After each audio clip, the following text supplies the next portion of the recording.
The state says YNW Melly is a cold-blooded killer, while the defense says the state can't prove it. He faces 2 counts of first-degree murder for the death of 2 lifelong friends, Chris Thomas and Anthony Williams. They were part of his rap group YNW. And Mr. Demmons responds very succinctly, "I did that." Shh. It was all fun and games when YNW Melly rapped about murder on his mind, but when 2 of his friends and group mates ended up dead, the song began to look like an ominous confession. Now Melly is facing trial for murdering his friends and might even be given the death penalty. But even then, the psychopathic rapper seems unfazed and is seen giving a brutal warning to the victim's family. What has Melly done to traumatize the victim's family?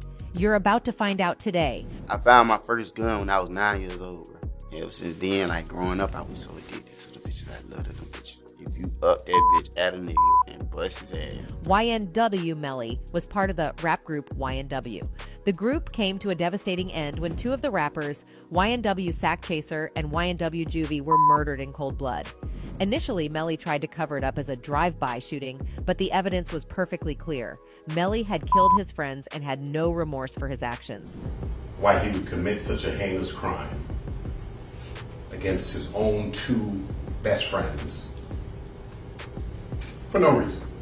Now that the walls are closing in on the rapper and the possibility of him ending up with a death penalty is getting higher and higher, you would expect Melly to sober up and ask for forgiveness or admit to his actions. But the rapper is far from remorseful. In fact, his behavior in court is a slap in the face to the victims' families. It looks like he is sending a clear warning message to Juvie's family.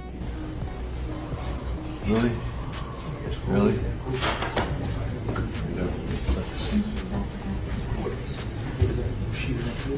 In a shocking video, YNW Melly can be seen blowing a kiss towards Juvie's family and then smirking.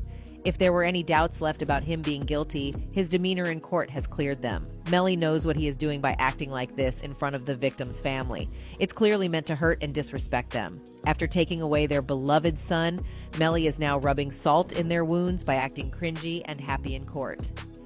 Juvie's mother also came forward to talk about Melly's threatening and disrespectful attitude. While the family is mourning the death of their young son, Melly refuses to even be serious in court. She spoke about his shocking behavior and said, "He did it a couple times. That wasn't his first time." Clearly, Melly was trying to upset Juvie's family and possibly even get them to react. But the family didn't fall for these antics. Instead, Juvie's mother removed herself from this situation. "I walked out because what are you praying for? You sitting there like you ain't got no remorse. Like every time I walk in, you are smiling. This ain't the time for that. This is sad. This case is serious."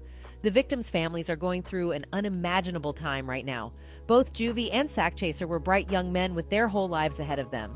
They wanted to make it big in the rap world and become respectable artists.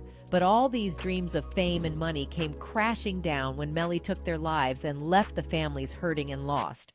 What makes it even worse is that both Juvie and Sack Chaser considered Melly as their best friend.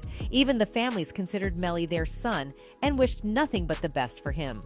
Juvie's aunt talked about how much it hurt them that Melly was the one to hurt Juvie. She said, "This is somebody that we knew. It's somebody that we loved. It's somebody that we trusted, like we watched demons grow up. So this is a sad case. This is tragic, so we are just praying for justice." But instead of sobering up and honoring his relationship with the families and the victims, Melly is busy inflicting further pain on the grieving parents. Melly's shenanigans seem to be never ending as he even tried to escape the courtroom one day. In a video shared online, Melly is seen contemplating whether he should make a run for it after the police officer left his side for a few moments.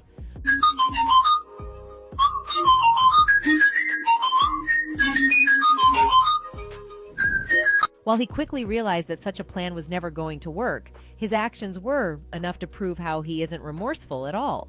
Treating the trial like a joke is only meant to hurt the families. While Melly continues to act in his bizarre ways, his lawyer is trying hard to save him. The only thing in Melly's favor so far is the lack of motive. Juvie and Sack Chaser were both close friends with Melly, and apparently they didn't have any fight or disagreement with Melly.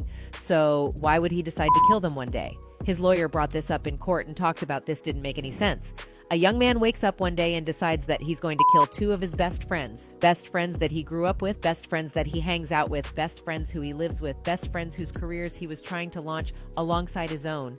After 4 years of investigation, the state comes and says, hey, he killed two of his best friends. And you're wondering why, and their answer is, I don't know. That's the first indication that they're just guessing and don't know what they're talking about. But if what the lawyer says is true, shouldn't it be equally weird that Melly would refuse to take the court proceeding seriously and instead try to turn it into a joke? If he was really upset and hurt over the death of his best friends, he would not try to make things harder for their families. But looks like that is exactly what is doing at the moment. Now the tables are turning in favor of Melly as the possibility of a mistrial becomes greater. Melly's attorney says the prosecution has tainted by trial. The jury sat there while the state made implication after implication, introduced inadmissible evidence after inadmissible evidence to the substantial prejudice of this defendant. If Melly's attorney is successful, he might be able to win the case and walk free. Even now, Melly has no words on the death of his friends or the suffering of their families. Instead, he thinks he is being treated unfairly in prison. He talked about his living conditions in prison and told the media he is being discriminated against. As of this moment today, I am officially in fear of my life. I am the only inmate being housed in the vacant unit with no phone privilege, no television, and no access to a newspaper.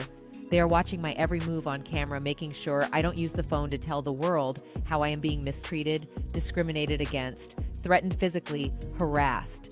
When I come out of my cell for 1 hour a day, all other inmates in the adjoining dorms must go back to their cell. I am being subjected to cruel and unusual treatment. Melly hasn't explained why he thinks everyone has ganged up against him. His behavior is anything but normal, and it really makes one wonder if Melly is normal at all.